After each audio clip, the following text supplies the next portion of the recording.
Well, thanks again. My name is Bill Breen. I work with Piedmont Community Services. As I've mentioned before, I've been in this field for about 12 years now, both as an outpatient therapist and working in crisis intervention. And what I'd like to talk to you a little bit about now is the process by which we get someone who needs to be helped from the crisis call center perhaps into a hospital, if that's where they need to be, and how that process happens. As you know, you'll be answering telephone calls and you will be assessing risk for suicide, like we talked about. You will also be assessing severity of a mental illness to a degree. That doesn't mean that you have to have a degree in mental illness, but you're going to be getting a flavor for how sick is this person? What is my perception of that? How, do I feel like they might need more help beyond what I'm able to give them on the telephone?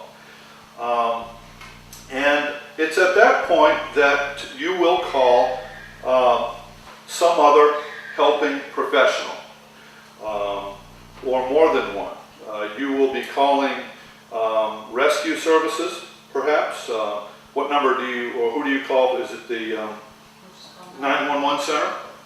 You'll be calling the 911 center, dispatch.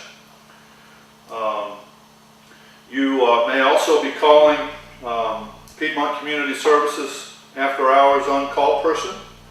You'll have a schedule or a calendar of who's on call for that night with a telephone contact number to call them. They'll be available.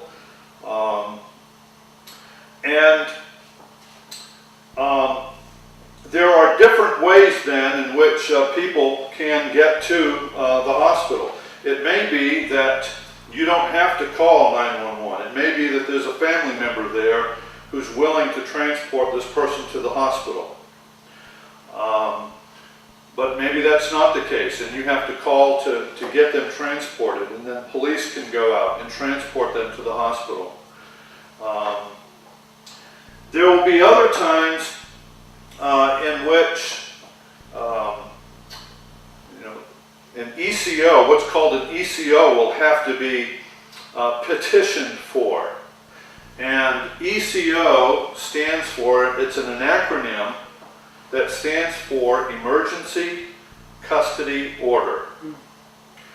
We're going to talk a little bit about the ECO, because people get the ECO, that is the general population, who you talk to out here, they get that confused with a TDO, and they also confuse it with actually what the instrument is able to do.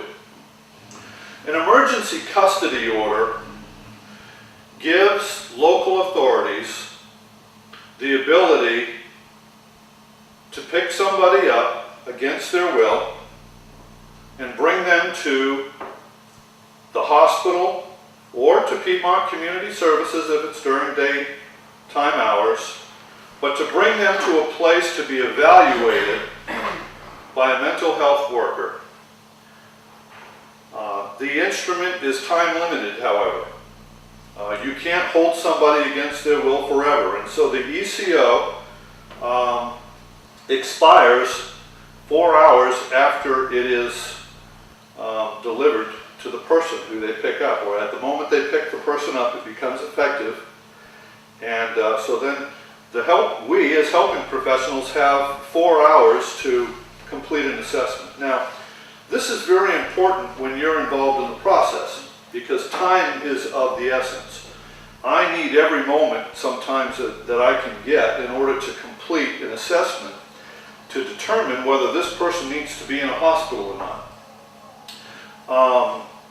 And so if you're sensing that an ECO needs to be issued, I think that now 911 will actually be calling us directly as well. If you call 911, Sandy, and let them know that this person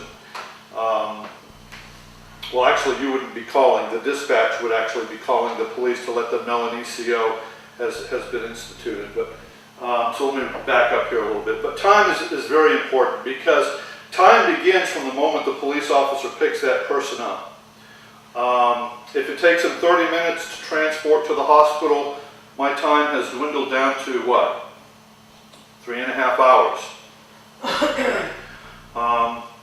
And then I face many other challenges as well, because it's not just a face-to-face paper pencil assessment that I'm doing with this person.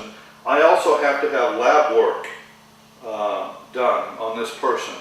I need to know if they've ingested chemicals or drugs or alcohol. I need to know if they're dealing with physical illnesses that may have triggered whatever it is they're dealing with. And lab work can take a lot of time, but I have 4 hours to make a determination. If I'm not able to do it within that 4-hour time period, recently the state has given me another 2 hours, so I can call the magistrate and let them know that I need an extension on that ECO. But the emergency custody order is strictly for the purpose of conducting an evaluation. Now, who takes out the emergency custody order? The answer to that question is any responsible citizen can petition for an emergency custody order. You have to have first-hand knowledge of what's going on, though. And so, for you as a telephone person at contact, you may have first-hand knowledge talking to that person, but you can't leave where you are, I don't think you ever do that, and go to the magistrate's office behind the courthouse to sign on a petition, okay? So someone with first-hand knowledge has to do that. And so, you know, that may be a family member, it may be, and by the way, police can do this as well. If you call the police and the police go out, because they're not going to have to go sign on it, that's called an emergency custody order under police something. I can't, but it's without paper, but it's recognized by the magistrate. And again, it's a paperless ECO if the police pick them up. And I have 4 hours from the time they pick them up. But any responsible citizen who has first-hand knowledge can sign on a petition. I get a call, it was just last week, from a woman who said, I need to report to you that my neighbor is really out there. She's really psychotic, she's doing this, she's doing that, you need to do something. And I was trying to tell her that there's really nothing that I can do.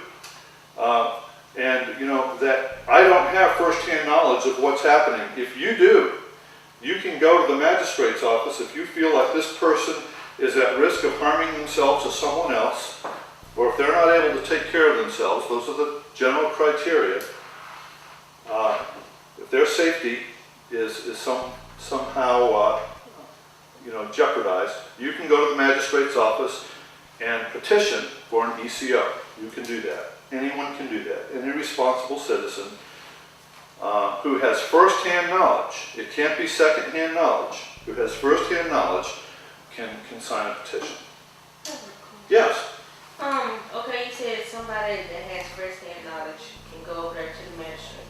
Okay, if I do that on someone, will they put my name on the paper, or will it be anonymous, or? The answer is yes. Your name does go on the paper, and that is a concern for many people. However, most people who are under an ECO petition, for instance, say I went down to sign one on a family member, you know, and it happens to be my dad, but gee whiz, I don't want dad to think that I did this. You know, dad's necessarily not going to know that. Because the next piece of paper is the TDO, okay? And, but yes, the possibility for that person knowing is there. And sometimes you have to talk to loved ones and say, you know, look, you have to make a decision here to step in and intervene and help somebody who needs help right now, or risk later on, you know. And let me just say that people who are at that point where you feel like they need intervention, you know, they're not able to help themselves. They need you to do it, and you can tell them that. In many cases, even though they're reluctant to do that, they will do it. And sometimes I'll even tell them that, you know, I will tell them as I'm evaluating them that, you know, if I decide that they're going to be hospitalized, that I'm doing the TDO. Even though the family member's signature is on there, I'll be the bad guy. You know, because I'm going to make a decision one way or another or not anyway. And the mental health person, you know, might work with them as well. I frequently did. So the emergency custody order is designed to have the person evaluated. A lot of times people in the general public have the idea that if they go down and sign on an ECO, that they are sending that person away. They're going to just institutionalize them. They're going to put them somewhere and get rid of them. But that it doesn't do that. There's a process that we have to go through here, because when we get to the TDO, which stands for Temporary Detention Order, what we're talking about is taking away someone's right to consent to treatment.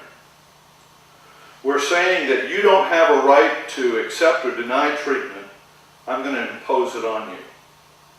And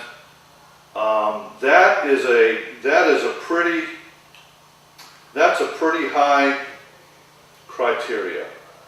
And to meet that criteria, how do I determine whether or not someone needs to be temporarily detained? Well, generally speaking, they have to be a risk to themselves, suicidal, present a risk to others, homicidal, or be incapable of caring for themselves or caring for their own protection. Self-care or protection. Those three categories. The TDO is an instrument that gives the state also a limited period of time for a psychiatrist to complete his evaluation.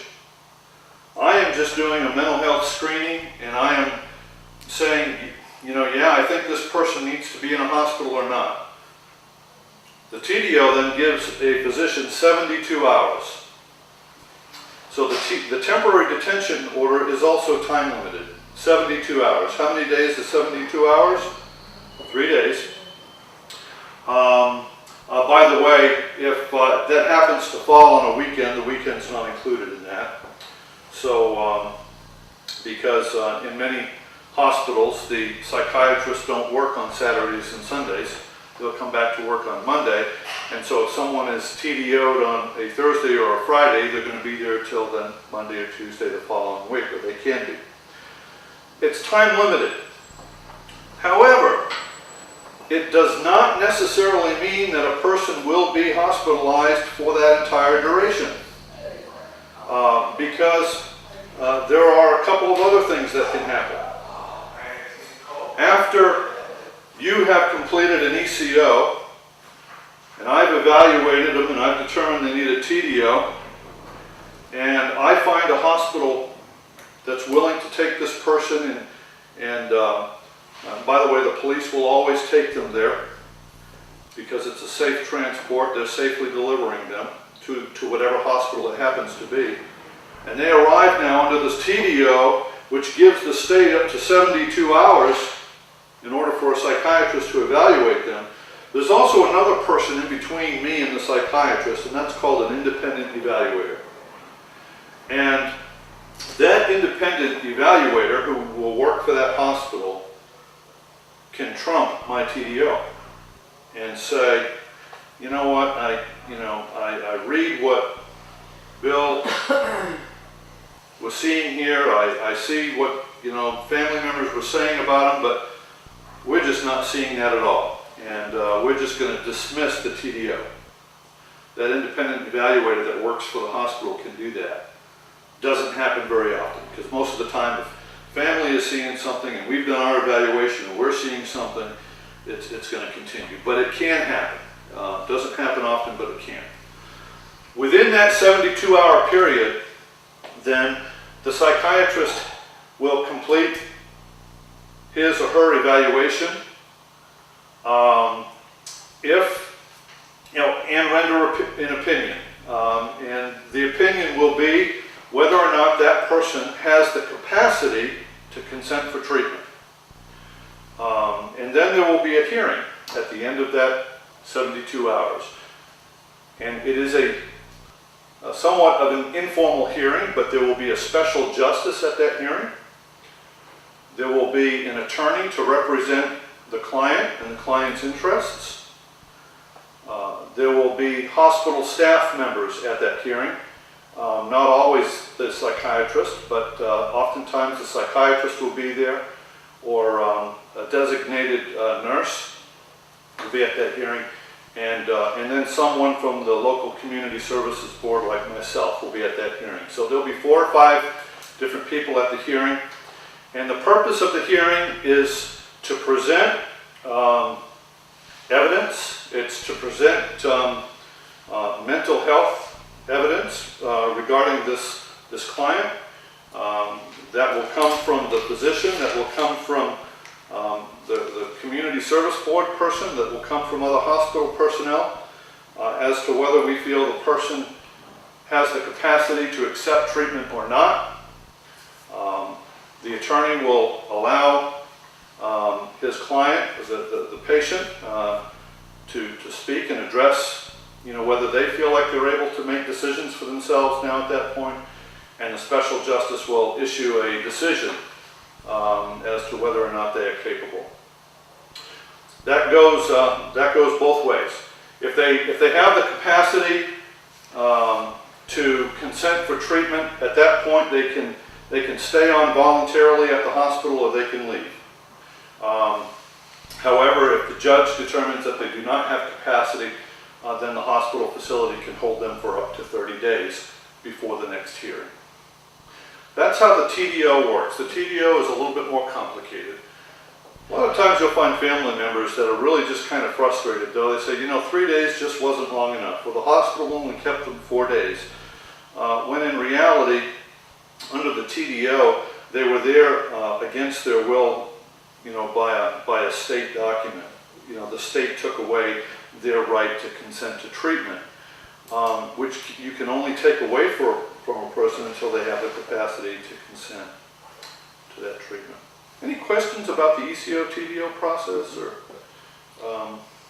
In our situation, we would just be responsible for getting the police to that area if we were on the phone with that person. If we're on the phone with the loved one, which is a lot of times what happens, my son has been like this for, and he's just getting worse and worse. He won't go to the hospital. I can't get him in the car to make him go. I can suggest calling the police and asking for this. The ECO, the emergency custody order. Yeah, that's correct. And I guess you probably encounter a broad variety of situations where sometimes if you're talking to the person themselves who is suicidal and they have transportation, they're willing to go themselves. We're usually most likely to be on the end where we get the call that an ECO has been issued. Yes. And a counsel is needed. I see. And so one of the things that is really important for us to understand is what the process is, so we know what we're doing, and that we have a time limit. That's why we have to get a hold of the counselor. Yes, and I guess that's what I was trying to think of in that time limit, that you want to give me every minute that I can to evaluate them. So yes, and you guys would know more about that end of the process. I'm a little less unfamiliar with. But it's good to understand the whole process, because otherwise you're sitting there, you spend half the night wondering what was that? Because the girl will say, sometimes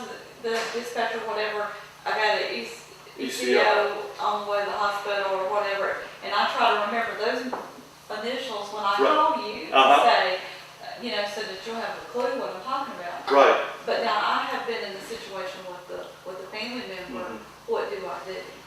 Yeah. And they don't want to be the one To do it.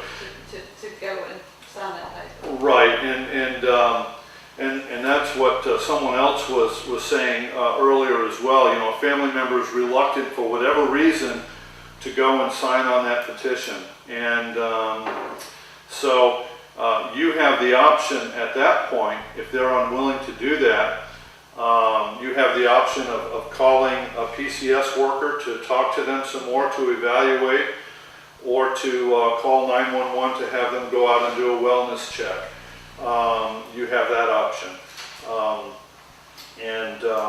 Oftentimes people will elect to call the PCS worker because we have that same option. We can, if a family member for whatever reason is unwilling to take them to the hospital or sign on that piece of paper, then I can also call dispatch and say I have a lot of concerns. I can tell them what's going on, and that I feel like there's a wellness. This family needs a wellness check and possibly a ride to the hospital.